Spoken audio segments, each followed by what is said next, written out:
I hear he's now a servitor.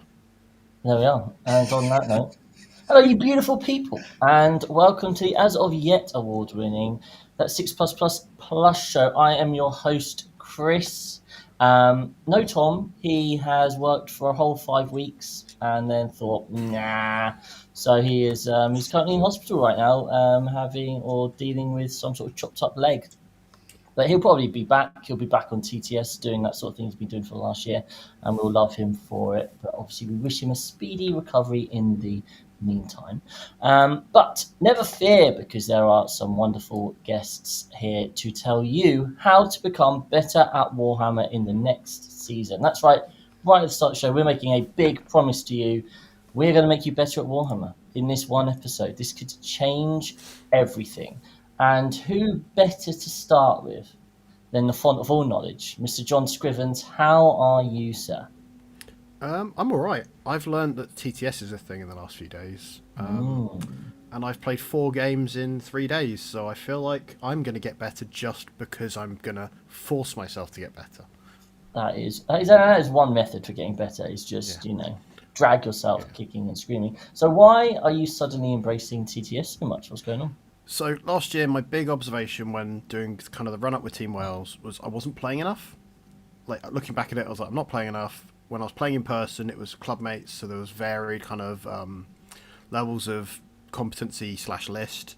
And when I was playing great people, it was like, it wasn't a matchup I needed to repeat, perhaps. So going and doing scrims, trying different lists, doing as much as I can to kind of get the reps in and build my matrix up to be better so I know how matchups are.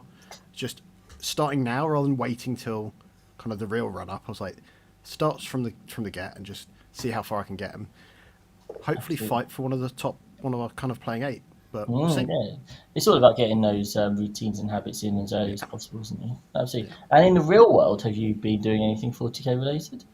I've been building Wrecker Boys today, Breaker Boys, because I was like, fancy building the second box I had floating around for a while, and some AOS, because as everyone was talking in our group chat yesterday about AOS, I was like, this is really bad timing, guys, because I've just brought back a box from work that I got given, and I was like, now I'm going to build this because you're talking about it and I want to. So I've been building some Flesh Eater Courts because I really want to paint some like delusional vampire guys. It seems really my sort of jam. So really cool. I mean, I would like to say that approximately once every 6 months in the 6 Plus Plus WhatsApp chat, there is one evening in which everyone decides, you know what, guys, I've got this idea.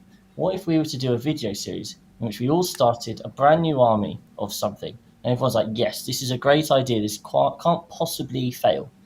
As someone who's been part of the first attempt at Sigma, the second attempt at Sigma, the first attempt at Old World, the attempt at Lord of the Rings, and the attempt at a 40k army, I know generally we've not had success with this, but I am very excited for you guys to have success this time.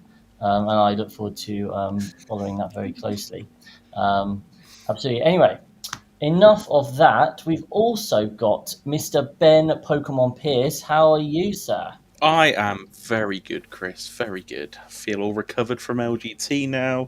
I've got my nose stuck inside a new codex. Well, nearly. Soon. Metaphorically stuck inside a new codex. So I'm going through my collection. I've created a whole new legend shelf. Building some new little models. Being weighed down by all. The Legends box, as Rob's showing there. It's a sad shelf. I've cried a few times, but we're now looking forward to the future. Reconciling the collection, seeing what we've got, where we need to get some more models in. So we're having a good time doing that. Okay, so I'm going to give you. You're going to give me the world's shortest review. Out of 10, what would you rate the new Drakari book? 7. Okay. I think there's a lot of flavour in there. Competitive wise, I think that still remains to be seen. There's something to explore there. Okay, something to explore there. And that's a glowing indictment. Fantastic. We also have the one true Archon here. Hey Rob, how are you? And you're back. Hi, good. I've done my back, but upside, I've been playing lots of TTS. You have been playing lots of TTS. I've been playing the TTS game or two almost every day for the last 3 weeks. I'm going a little bit mad and playing some good plays on the England Discord, so losing a lot as well. And trying to play some new styles of lists, which is fun. Lots of skimpily dressed women running around the battlefield. That is the dream. It is. And so... Is it? Is it? No, I prefer mine more butch and ogre. They're quite butch, the models still, to be fair. Yeah. So what's your out of 10 review of the Drakari book? Do you agree? You know what? I think it's up around 8. Just because, it's lost some points because you've lost a lot of units. There's not many units, but there's only one unit in that book that isn't a competitive choice. And everything has a place, pretty much. Is that Hand of the Archon? Yeah. I can guess it. I don't know what it does or what it tries to do. But it exists. there's... I might be painting 15 of these little boys up. Hellions. They have had a massive glow up. I might have had a game where a block of 10 one-tapped a Night Tyrant. So, yeah, they are quite good. That's quite tasty. Excellent. Rob, don't tell everybody. Hellions, guys. Hellions. Be careful of Hellions. Have they got fly keyword? They do. They also have mounted, so they can't go around things. It's a shame. UKTC says no. As for myself, I actually, for the first time in approximately 2 or 3 months, painted the other day. I just looked at my Sanguinary Guard and I was like, come on, Christopher, do it. So I put some more blue-green on the Sanguinary Guard, because obviously Sanguinary Guard should always have blue-green. Famously, yeah. Famously well known for their blue-green. And in more exciting news, I took baby Oscar for his first haircut today.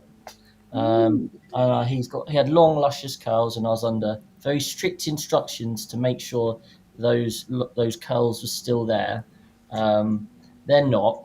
So Chantal's not particularly happy, but and Edward, her 8-year-old son, cried when he saw that Oscar's curls were gone. So less sanguineous, more Horus is what I mean. Yeah, absolutely. So he's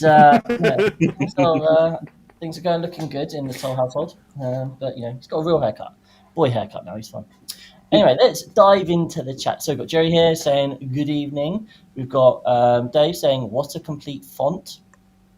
Don't understand that one, Dave. You have to explain that one, mate. Font of all knowledge. Font of all... Oh, there we go. Yeah, you are a complete font. You're right.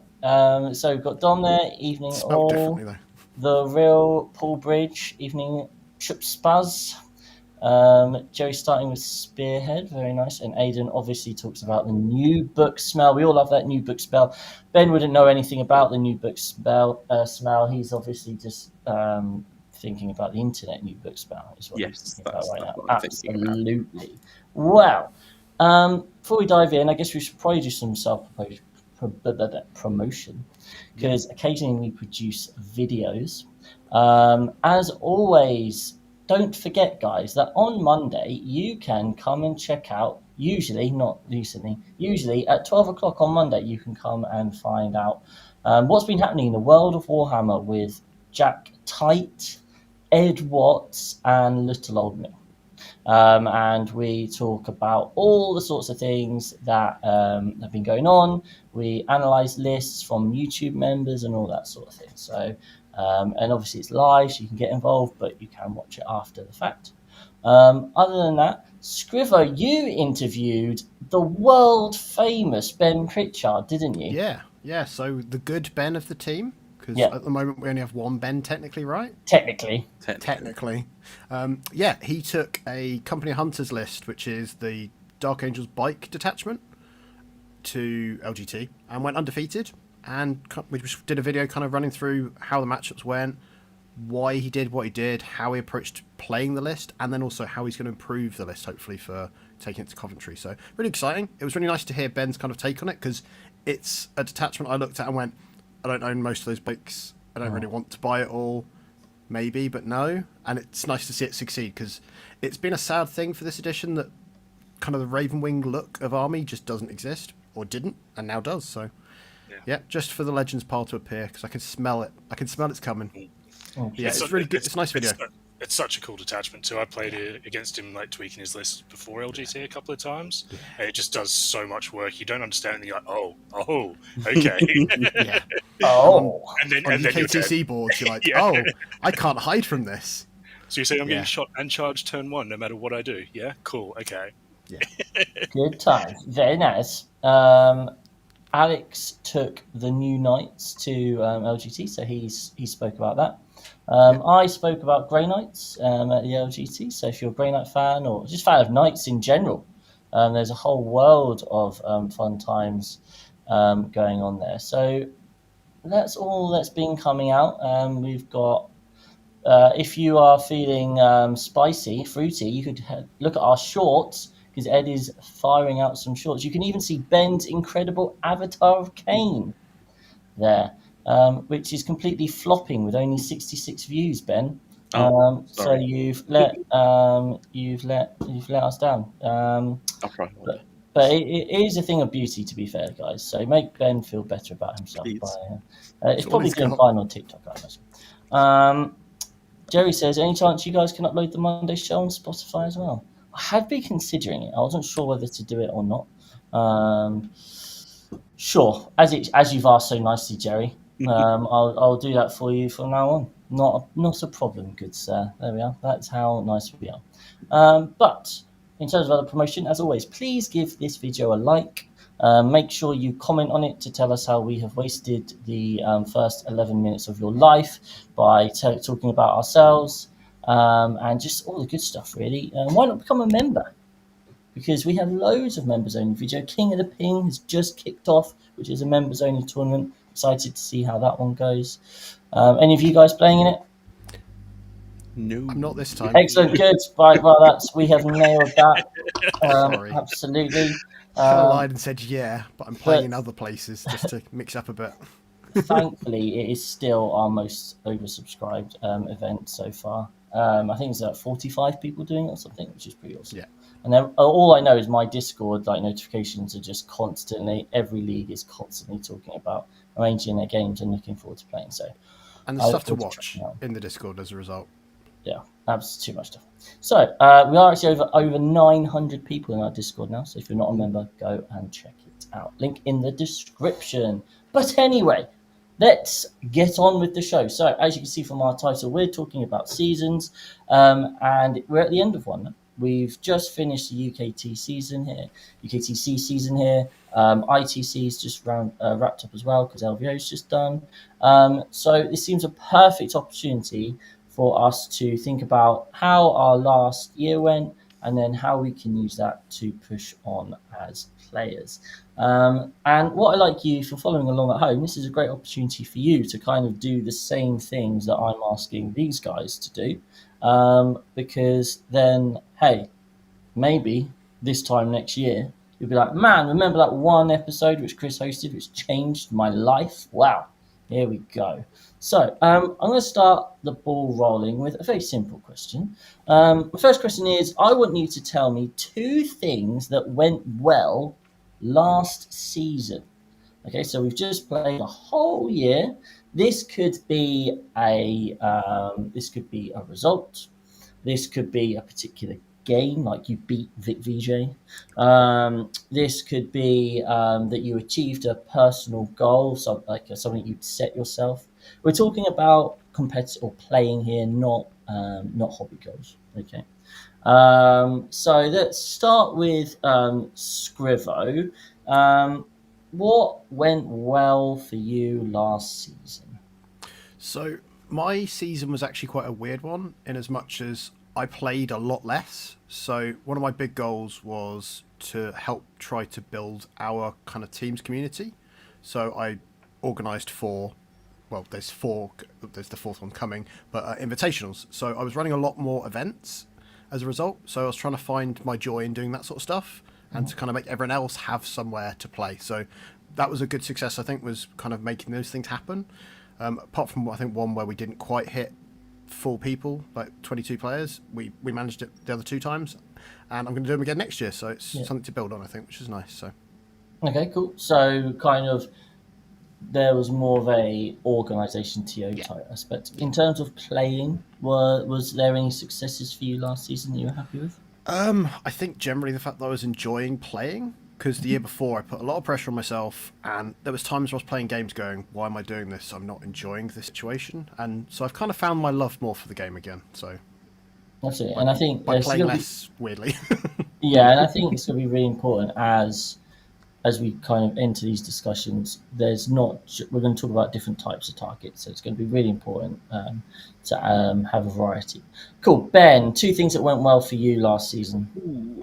So, start of last season, I set myself a goal of achieving a best overall at an event that does that award, which Wow, I that's did awesome. manage to pick that up in March at our very own prestigious 6++ Grand Tournament Northern sector. Northern version, absolutely. Northern version. There is a southern champion now, but you can't There take my is, yes. northern crown off me. So Yeah, I'll keep that. that's right. So I did manage to achieve that, which was pretty good. I was very very happy with that.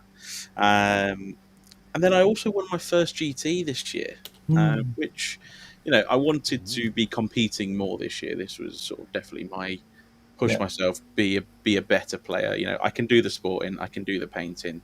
I want to actually improve how I play on the tabletop, and I think that's just a nice like stat point. You've actually got something tangible to show that you've made some improvements there. Like I've won this GT, which is Exactly. it's pretty cool. It was pretty cool. I was happy with that. Very yeah, happy. no, that's fantastic. Awesome. And Rob. So I think we did this on the show on goal setting. Well, it would have been a year ago. And my biggest one was move away from being a faction specialist and get some experience with other armies. So I think this year I went to 8 events and only one of them was with Drukhari. So I played with 3 different factions. I played Marines, Eldari, and one with Drukhari, and yeah, it was just a good learning experience. I'm a very very passive player, and playing Eldari, you can't do that. So it was a good way of just like kind of rounding out my game and pushing myself to that. And I think doing the 6++ event, just TOing there was a really good experience as well. Just to see it from the other side, and it was a bit weird for me. Like you see how little everything matters when you're on the TO side, not the player side. And you just walk up to tables and you have no grasp on it, and then you walk up, you're like, wow, this really doesn't matter. It was just really refreshing and not trying to push for like a top Drukhari spot, which I've done for the last 3 years. Yeah. No, it's fantastic. Yeah, I think from my perspective, definitely playing less, I've had to find my pleasures elsewhere, and I would say the TOing or the event organisation thing has been like probably my favourite part of like kind of the last year. And then from a playing perspective, my main events are ITTs, and my most successful ITT was when I took the Yanari. We did really well as a team. I personally did well, and I think that was just nice to have a bit of a reaffirmation. Although yes, I was using a very powerful faction, at least I could still play the game and do quite well with it. So that was probably my highlight of playing over the last year. It certainly wasn't using Death Guard. Anyway, talking of abject failure, what was something that didn't particularly go according to plan, or something that you found was a bit of a disappointment for you in terms of last season, Scrivo? Not making the playing 8 for Team Wales, but on the flip side, I don't think I was top 8 material. So it's like, it was disappointing, and I look back at that as kind of, at the time I had a bit of a sulk and was like, this is a shame, twice in a row, but that's why this year I'm really pushing harder with it and being kind of constructive with it. So I feel like sometimes there's things that don't go right, but you're like, well, actually, did I deserve it? Probably not, but it's learning how to not have it happen again. Yeah, no, absolutely. Ben? So I think for me, I spent a large portion of this year at the top of some internet point rankings for a specific faction. I'm going to try not to cry as I regale this story, but in all seriousness, I spent a large portion of the time, and then I've finished 3rd UKTC Drukhari. So that was a bit disappointing in the end, having stayed up there for so long. It is definitely the hope that kills you, but at the same time, I don't think that detracts from the season I've had. I think I've had a very good season, and I think some points on the internet somewhere shouldn't make me cry as much as it has.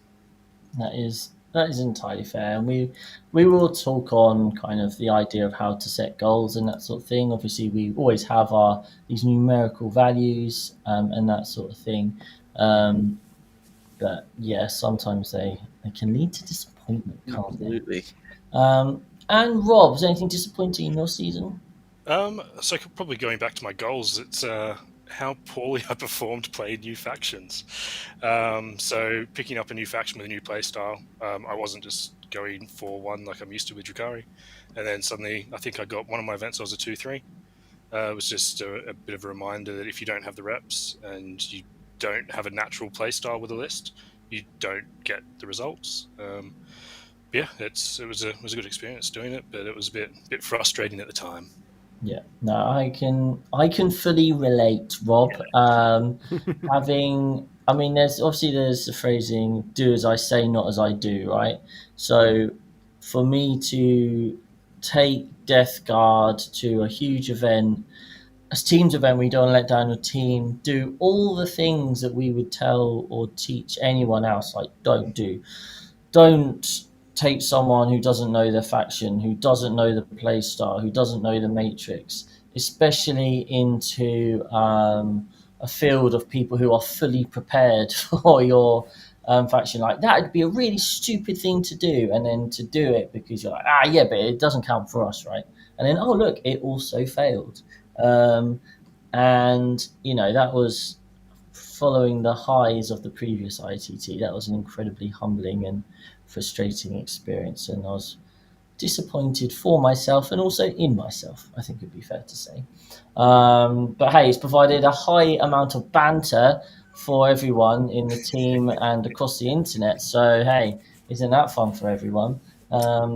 Priceless. But yeah, so I think as you listeners are listening to our podcast, I think this would be a really good time just to like pause and just be like, well, actually, how did my last season go? And was it something that I am pleased with? Well, no, let me rephrase it. What was I pleased about? And maybe what was disappointing? Because you can then use that to feed on to your next goals. Because if you take any sort of business or anything, goal setting, target setting is obviously an incredibly important thing to be doing, whether be it work, hobby, play. And so the focus of this episode is really more what sort of goals can we set, what makes a good target, and then we hope that you, dear listeners, finish this episode having set yourself some targets. So I guess the important thing to understand is what is a good target and what makes a bad target. So let's go with you, Rob. What do you think? What do we, when thinking about targets, what sort of thing? Tell me something you should think about in order to make a good target. I think it's got to be something that's achievable. You need to stretch yourself, but it still needs to be achievable. Because you don't want to get to the end and be like, well, I didn't make that was bad, but in reality, there was no way of doing it. Like if I went, I want to be top 10 worldwide, that's just not going to happen. Mm-hmm. You just need to be real with yourself when you're setting them, I think. Yeah, no, absolutely, 100%. Yeah, we all have these lofty goals, but making sure it's achievable or attainable is incredibly important. Otherwise, you just, what's kind of the point? Excellent. So we've got to make sure our target is attainable or achievable. Cool. Ben, anything else you'd think there should be a target? I think it makes it easier if they're measurable.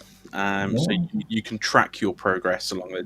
Obviously, it depends on what your goal is, right? If you go, I want to be able to consistently achieve a 4-1 at a tournament, well, that is reasonably measurable in some extent, but you can't necessarily track your progress on that outside of just going, oh, I've just finished this event. I could have had an absolute stinker here and gone 2-3. Clearly, I'm getting worse. Well, actually, that's not always the case, is it? So I think I don't really know what my point is now. I've gone round into the circle. I've taught myself out of my point. Actually, no, this is exactly what I think you should be doing. Wait a minute.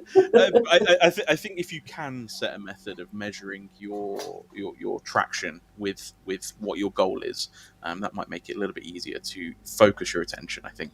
100%. Like, if you want to know whether something's being successful or not, you need to be able to compare it and, analyze it, right? And Absolutely. a very simple thing would be, at the start of the season I was going 2-3, and now most of the time I go 3-2, right? Yeah. That would be absolutely measurable. It's just about understanding that, like, shit happens, right? Like, sometimes you get anomalies, right? have a bad event. Yeah. There could be a whole host of reasons why things go wrong. Absolutely cool. So we've got a target that's got to be measurable and achievable. Scrivo, anything else, sir? Going third in the list means that kind of the two I was so to me it was very kind of echoing that of, if for instance, like, you keep being blown out in your games, making them closer. So having something like that is measurable and achievable, even if it's not a success, watching the gap close. So having something that even if it isn't perfect success, watching that kind of improvement appear like that. So even in pickup games, making it so that you're getting your 10-10s in team scores instead of just going, I've started losing. Yeah, actual growth, positive growth. There we go. Positive growth. And it sounds to me, Scrivo, like you're saying your goals should probably be quite specific to certain things. So if we have like specific goals rather than very generic ones, that's really helpful. That's good. So we've got an S, we've got an M, and we've got an A in our... What's R&T? Fuck. We've got an S and then... so we've got an R and a T left. Rob, any words there that you might think begin with R and T? Trackable. Trackable, yeah, I like that one. Thank you, Scrivo. I had your back, you've got mine now. Yeah, I can't remember the acronym, but yeah, it just set your goals as something that you're going to enjoy. Like, there's no point in setting a goal that you're going to beat yourself up after every event, going, "Oh, I didn't quite do that. I'm not making it. I'm going to be miserable at the end of the season." It's a game, or unwell doing it, right? There's nothing worse than people going, "I've got to crunch games," and then find that they're actually not enjoying the crunch, so it's not a healthy thing for them, right? Or just destroying your joy for the game just because you want that 4-1, or you start being a shit player to play against because you're chasing that. You hear so many stories, don't you? Like, the people who are like, "Oh, well, I was on some Discord and someone was like, they're saying that their opponent had done this thing, which just basically sounded like a real gotcha." Yeah. And you're saying, "Well, we were both 3-1, and my opponent said he'd set himself this minimum goal of 4-1 to go." So I kind of like, I was like, "Oh, well, fair enough." And I'm like, "No, not fair enough. Like, you go and watch those live streams of the absolute best players in the world. They are not pulling that crap. Like, do not condone that sort of behaviour just because they're desperate to win." Like, I remember reading a Warhammer article which was about why do people cheat, and it was very much like to try and hit these goals, and then people are panicking about not hitting them, and so therefore they're more likely to cheat, or they feel like they're deserving of the win. Like, well, I'm a better player than them, and I can't believe I'm losing, so let's just move these dice around a little bit or pick up extra ones or whatever. And it's like, it's a very, very important point here, because those people are kind of, they've got these goals and ambitions which aren't particularly which they're failing at. It can cause sort of issues. So yes, I fully agree, Rob. Your goal needs to be relevant. Yes, well done. Yes, relevant. So relevant. And then finally, Ben, is there any T-based targets you want to give? I actually don't know what the acronym is. Always drink a cup of tea when trying to achieve your goal. Hey! In a timely manner, because of course your target should be time-based. And you should be able to work in a frame of time. So well done there, Ben. So absolutely, of course, if you are a lazy layabout and have never heard of smart targets, well, now you have. Well done, John. So yes, so our goals want to be smart. You want them to be specific, you want them to be measurable, you want them to be attainable, relevant, and time-based. Okay, and if you make those sorts of targets, we're gonna work beautifully with that. So now our lovely panel of experts are going to tell us a target, a smart target that they have set themselves, and then we'll see. Oh, in the chat, I want you to be thinking. I want you to put down one target that you are setting yourself for this new season, and then we'll go round and round till we get bored. So let's start with Ben. So, what is your target, sir, for this new season? So I think for this new season, given there's a new Codex of Drakari on the horizon coming out soon, I would like to attain a top 3 UKTC ranking with them again. I'm saying top 3. I'm not saying number 1. I think new Codex invites new players, and potentially some of the players that are better on them have been somewhat absent this past season, maybe due to national duties or trying to grind other armies for whatever weird reason that is, Rob. Perhaps. Yes, exactly. So I would like to sort of maintain that top 3 in that UKTC rankings. And I think a top 3 is like really good because at the end of the day, especially when it's close at the top, it comes down to your individual performances at really big events, like the LGT. Literally LGT for me. Yeah. And as we have down to pairings at those events too, because you might. Last year I hit Raf, one of the Team England dudes, round 1 at LGT. Blew mine out of the water. Sure. Cool. Yeah, it's such a lottery that you don't want to set a target which will make you feel like a failure if you don't achieve it right. Like we speak about attainable. Yes, first Drakari is absolutely attainable, but is it necessary to have that as that target? Because actually, is your season any less successful? Like top 3 Drakari is still an amazing effort, right? It's still pretty good. So you would take that at the beginning of the season. You'd absolutely take that. That would prove that your season has been a success. Great. So that's one for you. So that's quite a general one, isn't it? Because that's like kind of a positional one. Yeah. Cool. Scrivo, let's hear one of your targets. Mine is to have a matrix populated for my faction for every matchup, and for it to be data based on my experience, not just getting other people's opinions on it, because that tells me I've played the matchups, I know how the matchups should go, and then it means when I'm preparing for events, if I know that, say, Knights is a big problem, I know what my matchups are, and looking at my 2 armies, I can go, well, actually, I should probably take this one because it should be better overall, and then drill into it. And I don't have to then do all that footwork as soon as a balanced data state slaps. And I think when we talk about targets, they're targets that should be helping us, right? So in this case, you understanding your matchups is just inherently going to make you play better. Because I've lost more games at GTs because, like, the first time I played World Eaters, I didn't know it at all, and absolutely bodied by it. The second time I played it, I bodied it because I knew what I needed to do. Yeah, and that's all it takes sometimes.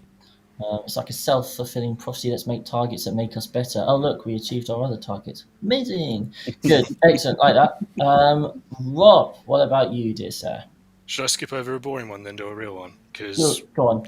Drakari top 3. Oh, controversial. Top 5 in global is my goal for this year. So coming for you, Ben. Coming for you, Paulie. So that we've locked. It sounds like the top 3 Drakari are locked down. Then really, Ben, Paulie, and Rob. Just in what order? Easy. Yeah. Not top. I'll take third. I'll take third right now. That's fine. Look that one down. That's a bit boring because we've already done that one. Playing better players. So I've signed up to the England application process, and a majority of the games I've played in the last month have been on that, and the caliber of players is just so much higher. And I'm just losing games that I'd usually win, like matchups, and just learning heaps. Just 1-2 little mistakes, and you just lose. And it's just great learning, and I just want to keep doing that and give every player that I play a good game. Yeah, no, that's fantastic. Cool. Right, excellent. Back to you, Scrivo. Yep. Have you got another target you set yourself? My target is to attend enough events that are GT level or higher with both my factions, because last year I struggled to get all the games, all the results listed, to even get anywhere of note in the rankings, and so I just like to give myself that push to kind of force both armies to get some play, because last year I just ignored that orcs existed, and it felt sad. Hopefully they'll stay all right, but we'll see. So I like the idea of having it, kind of forcing myself, even if it's just like I go to a GT, just mix it up and I'll take orcs, or I'll mix it up and take Dark Angels because the last time I took orcs, type of thing, and just make it so that I'm bouncing around, not just pigeonholing myself into just the one army, playing it the same way with the same units, because that gets boring as well. And I'm very good at just sticking to the same list. And I think, like you spoke earlier about enjoyment, right? Yeah. And I think it's really important that people understand that when we're trying to set our goals for the season, yes, absolutely, having these competitive goals is great. But at the same time, for other people, it could just be, I want to go and have fun at this event. Like, so for me personally, I did a whole video on this when I set my goals for LGT, like what would make a successful LGT for me. The number one priority was to have fun playing my list in my 5 games.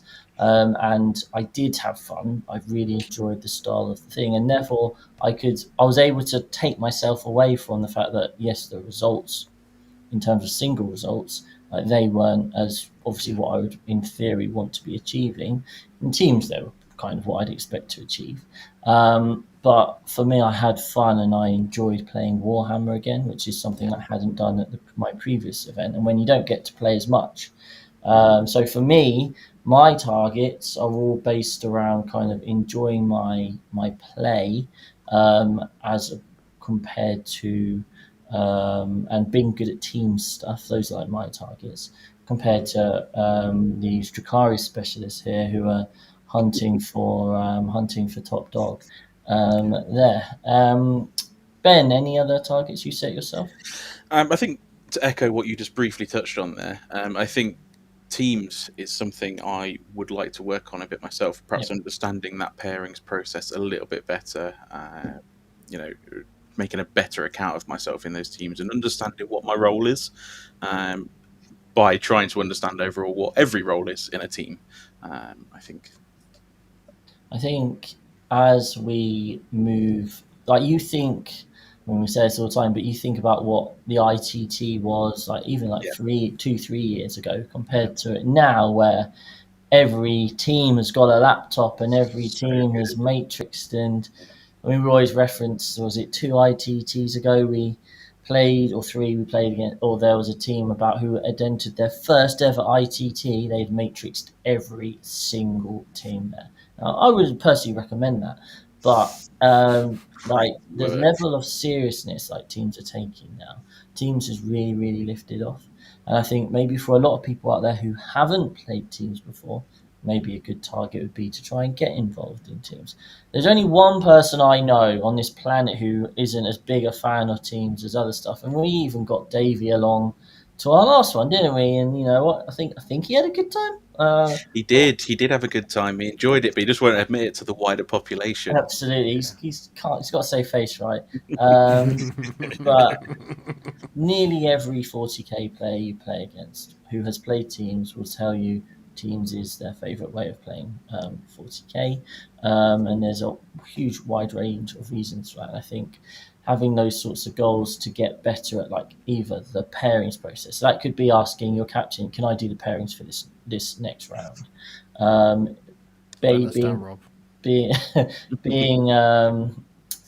Being better at kind of like designing your team and your composition and that sort of thing. I could quite easily, I know that like the last ITT I was kind of non-existent as a captain because I was having to focus on this shit show of an army in front of me that was just it was going hideously wrong, and I was just so focused on. We were lucky that we had coaches for that event because I had no idea what was going on elsewhere. Whereas normally I'm very much on the ball with those sorts of things. And so for me, it was definitely try and understand, try and be more, especially also in the build-up to an event. I mean, for those who don't know, try being in a WhatsApp group with Harley and Ed and see how that affects your sanity. But I didn't really get involved in a kind of captaining way for that, and I'd be keen moving forward to just get back into my role, really. Obviously, having Mondays off for me now personally is a lot easier to devote more time to 40k. So get in the headspace a bit more. Rob, did you have any more targets? Yeah, so it kind of builds on my last year's goal of playing a new army. Is I want to be able to finish games. I'm a very passive player, and my games are just historically always close. I can grind them out to small wins, but I've never really been able to finish games. And playing Elder, you have to, otherwise you lose. So I want to just really focus on finishing games earlier than turn 5 if I can, which also kind of leans into the team side as well, because I took Yunari to when they were busted in the team in the ITT. It was the first one of last year, and I got three wins and 2 draws. And really, with that army, I should have been pushing for big wins, but it just wasn't my playstyle. So that was a big thing for me, is just learning how to push differential and finish games a bit quicker and easier. I think that's I think in the same way that setting a target of playing a different faction will teach you like different skills. I think also trying to win in different ways will teach you different skills as well, right? And I think especially when we're playing our friends and we're having those valuable practice games, it's so easy to be like, well, if I go aggressive here and it goes wrong, I could get 20 0'd. That would be pretty embarrassing and everyone would laugh at me. So I'm just going to eke out a little loss here. And actually, it's why we harp on, don't we, about practicing for a purpose. But maybe that could be a target for people. Could be, like, right, you know what? I'm going to play my next 3 games incredibly aggressively. I'm going to deploy on the line. I'm going to imagine this is a bad matchup for me, and I'm going to deploy on the line, and maybe even I'll deploy on the line and tell my opponent, like, look, do you mind if we play just 2 turns and I get to go first, and just see if I can hit you hard for 2 turns, and then we can re-rack and maybe you can have a go at that. I bet you learn an awful. This sounds really sinister. What does? I'm confused. The whole analogy of that just sounded really like, I don't know. Okay. My brain just went to a weird place. Sorry to distract. Yeah. Okay. I thought you were talking about John Black talking about chewing on a dickhead. It was basically, that was the angle, basically, yeah. So, yeah, but I think, like, I can guarantee if you had a series where you tried those like that for an evening, you would actually take a huge amount from that with your particular list and how to play. So all those sorts of things are good. Right. So that's 2 targets. Does anyone have a 3rd target written down? I wanted to get some podiums. It's been a long time since a podium, but that's just a stretch goal that I don't really care about, to be honest. Nice. And that's right, but a stretch goal is really important, I think, because it's something that if you do tick off, fantastic. Yeah.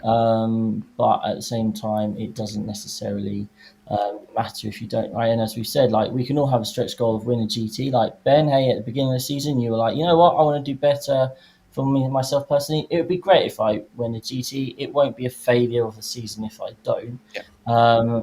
But actually, you've managed to do that, which is awesome, really. So, I think that's kind of like, hopefully we've given you a variety of ideas, but genuinely would really encourage, just write down 3 targets that you are setting yourself for this upcoming season. You probably want one which is kind of like a positional one, because then that is very much measurable, right? And you can be like, right, okay, at the beginning of the season, you know what, I go 3-2 all the time. Maybe my goal would be, one of my targets would be to go 4-1. And then your other things that you actually want to be thinking about are, well, how can I improve to achieve those goals? So in the case of Scrivo, he's playing a lot.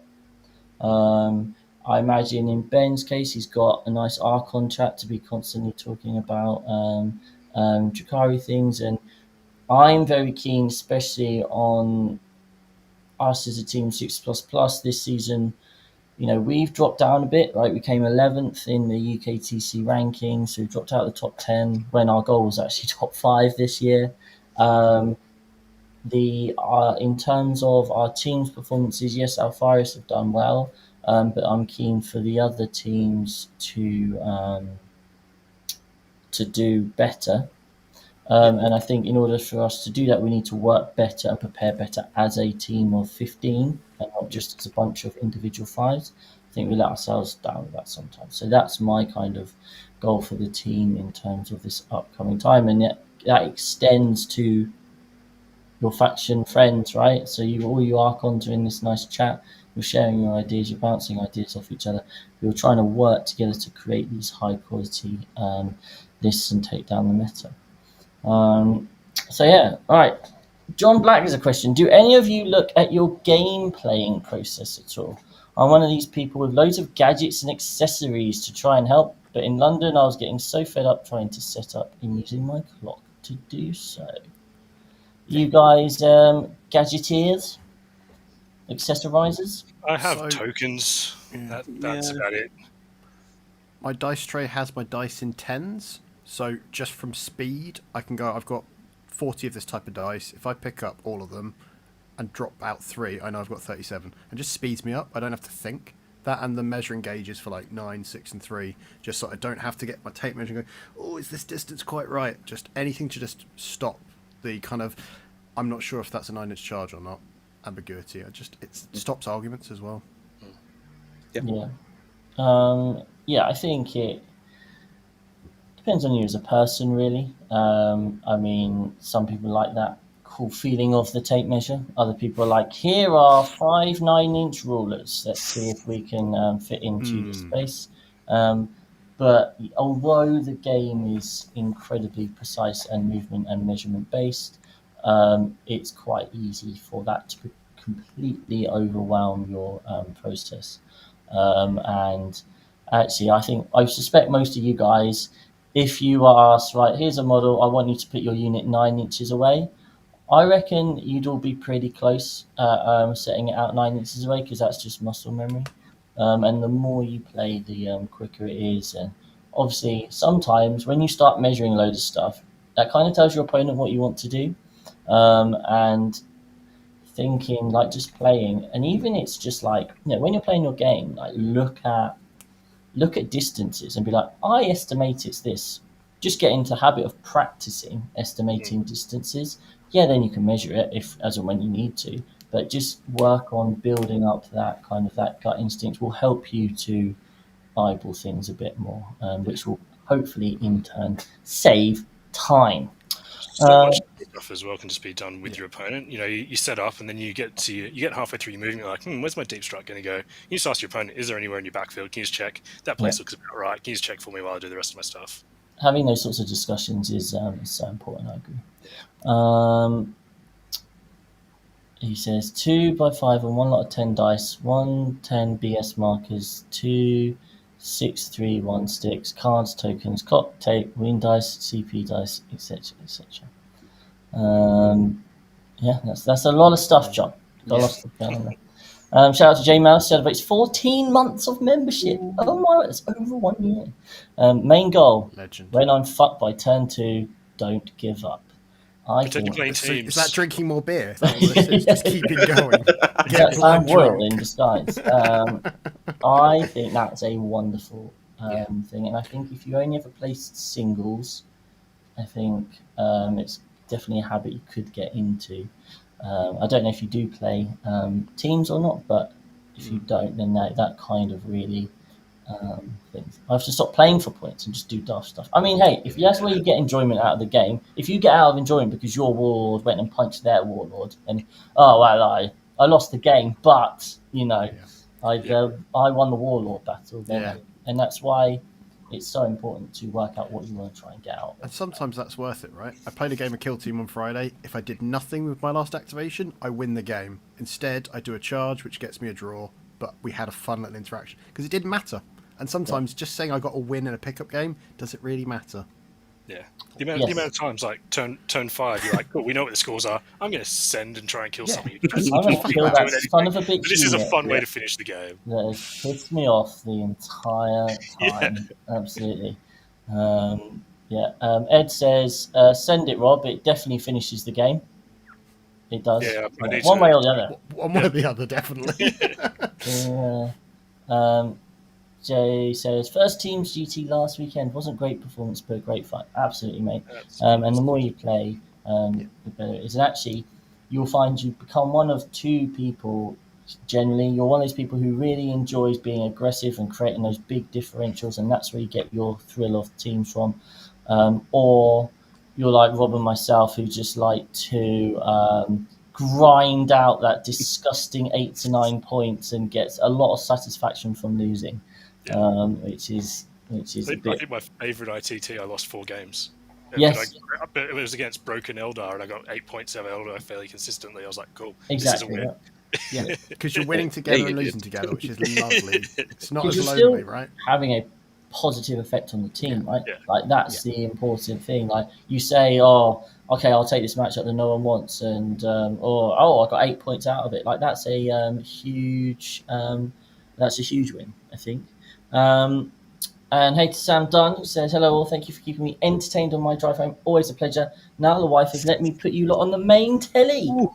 What a treat. Your poor wife. We can only apologise. But So you have shout out to away. Duke the dog, who's on the floor probably trying to eat something. There we go. There we That's go. a very personal thing. Right. So, I just love everyone's dogs. I don't actually like Sam, I just really like his dog. that's a typo. As the reigning best overall champion of 6++ Sam, we do love Sam. Yeah.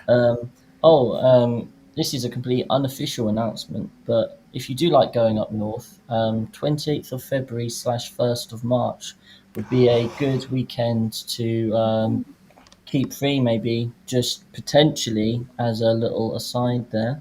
Obviously, unofficially, but we would recommend it. Don't Anyway, leak I things, think Chris. that's sort of time to move on to the podcast questions. If you have any more questions, please do put them in the chat. Don't forget to like this video. And if you're not already subscribed, what on earth is wrong with you? Press that button. Thank you very much. Right.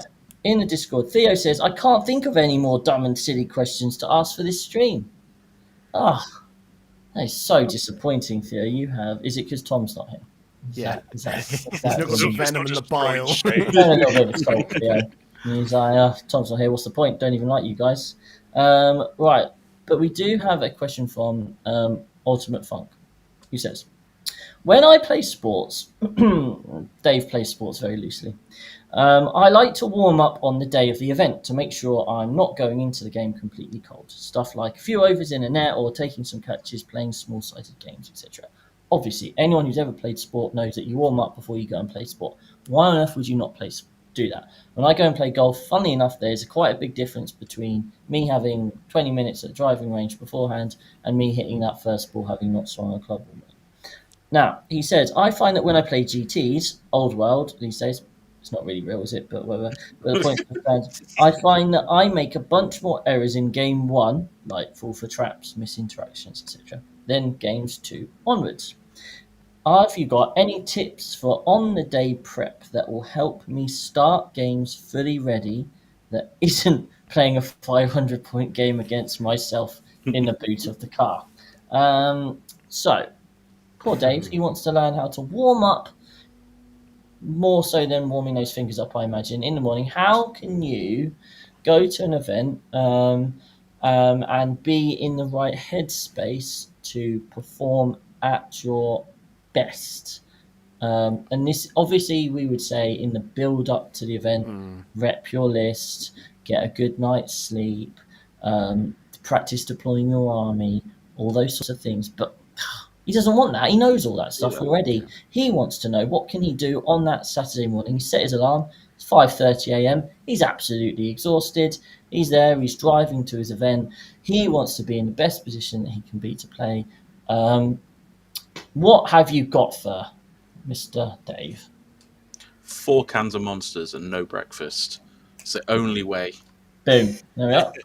Performance enhancing drugs is the first thing I would probably suggest. I would actually, to be fair, wholeheartedly agree with performance enhancing drugs. At least maybe some caffeine. Yeah, you could go down the caffeine route, but no.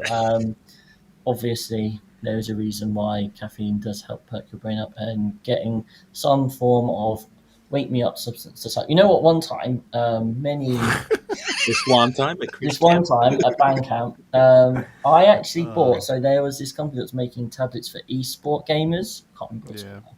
They did literally do like these tablets, which were kind of a mix of caffeine and various other things. And they were like, "Yeah, take these and you'll play better at esports." And I had a tablet for my game, and I couldn't tell you how amazing the impact was, but I did fine in it, and it felt like I was more alert and more thinky, I guess. So there is stuff out there.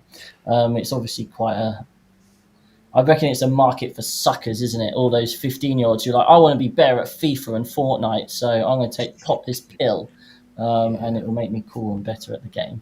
But yeah, definitely getting the right sort of stuff inside you at the beginning. Great. So performance enhancing drugs is one thing. Have you got any other advice? Slow down, maybe. Just take your time a little bit more in the first game, so you're actually thinking through your decisions. If you know that's happening regularly, just take that extra 20 seconds to think, is this the right thing to do? Cool. Excellent. So performance enhancing drugs. Slow down.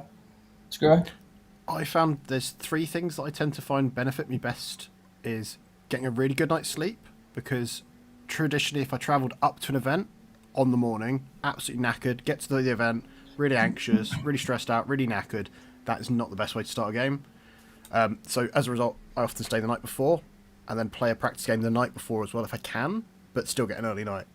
The one that I've found recently is really quite good is there's a lot of these sort of energy style drinks, but they are ones that are CBD or lion's mane, different things that are kind of good for just kind of letting you chill out a little bit. Because sometimes you have too much caffeine, you're all buzzing, you're all kind of wired, and you're not stopping and slowly thinking and taking your time with especially your early turns. And I found that actually helped me at LGT. I just was a bit more just chilled out, a bit more vibing, and taking my time with it rather than going, I'm on caffeine, I've had 3 black coffees and I'm now shaking. I'm in a different dimension, guys. It was helpful. And then personal anxiety as well. It wasn't there because I was just like, it just kind of took the edge off a little bit. So. Yeah. So we've got performance enhancing drugs. We've got take your time and take more performance enhancing drugs. And so I advise you. My top tip would be get there early. Yeah. If you rock up to the table at 9:25, you're floundering around, you're trying to get your army, and you're getting your army out, and you don't know what they're doing, and you're flustered. You need to get this underway, and blah blah blah. You will just be in that mindset. Get there at 9 o'clock. Have it all Walk laid out. in, be chilled out, have a chat with your friends, get the table set up. Obviously, you don't have anything to set up in Old World because it's a Planet Bowling Ball, right? But, in 40k context, you just set up that table, have a nice chat with your opponent, get to know them. As you're setting the terrain up, be thinking about the basics, right? Thinking about remembering your deployment. Maybe you've got a photo on your phone, just be looking at that photo. Maybe in the drive up there, what I do is when I know my first round opponent, in the drive up there, I do some maths in my head of like what my damage output is going to be. So it might be like, well, actually, how much damage does my 10 purifiers do to his unit of Death Shroud, right? So I'm just running through these maths in my head, so I'm getting into that frame of mind, just working out some basic stats so that when I get into game, that's kind of fine. Thinking about their list, right, what are the 3 things in their list which hurt me? What are my target priorities? And just those sorts of things, just get into that mindset. And then when you get there and you're having the time just to be able to set up and chill and take your time, so that by the time they've told you about your army and you've told them about yours and the terrains all set up, boom, it's 9:30 and it's time to start. It's not 9:50 and you're like, oh man, this is going to be a bit of a rush, because when games are close, the most important moments are turns 4 and 5. And that was certainly something for me at LGT I struggled with, because my army was so thought intensive. I was struggling we always finished the game, but I certainly lost one game because I made a mistake on turn 5. So that would be my advice to John Black says we have the keys this time. Well, our northern events are hosted by the wonderful Prestige War Game, and There are no such issues, thankfully. But look at that. Look at the time. The goal has always been a 1 hour show, and It's without Tom. eat your happens. heart out, Tom. That is how the professionals do it. So thank Sure. you very much for joining, everyone. It's been an absolute pleasure. In the comments, let us know your targets, and then you can whiz back at the end of in a year's time and see, like, did I achieve those targets? But as always, like, comment, subscribe, and look at that. I'm perfectly padding this out to finish exactly on 1 hour. See you next time, guys. Bye.